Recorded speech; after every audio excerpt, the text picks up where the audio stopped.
今年嘅三藩市華埠夜市將會喺今個月底開始到10月逢星期六晚舉行。陳清梅報導。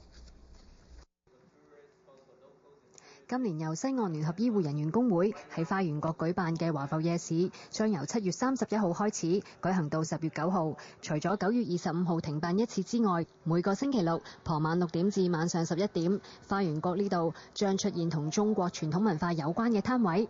喺參考咗北美同亞洲嘅一啲夜市之後，主辦單位希望將夜市嘅重點放喺餘興同互動節目上，營造好似嘉年華一樣嘅氣氛，例如安排民眾參加扇子舞或者係踢毽等。我哋係之前咧承辦過夜市，有好多文化界藝術界嘅人士啊，或者係知名人士或者係組織啦。咁無論係中樂嘅研究所啊，或者係即係有啲業餘嘅藝術家，咁樣咧都好樂意，我哋同佢商量緊咧，繼續喺度義務嚟到幫我哋做節目。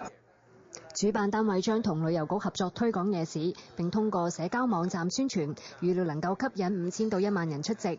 佢哋亦都鼓勵附近嘅餐館延長營業時間，仲同花園角停車場嘅經營者商討減低停車費。為咗鼓勵更多人參加，攤位每晚嘅租費維持喺50到75蚊嘅水平。民眾可以致電415-503-5719查詢詳情。26台記者陳清梅報導。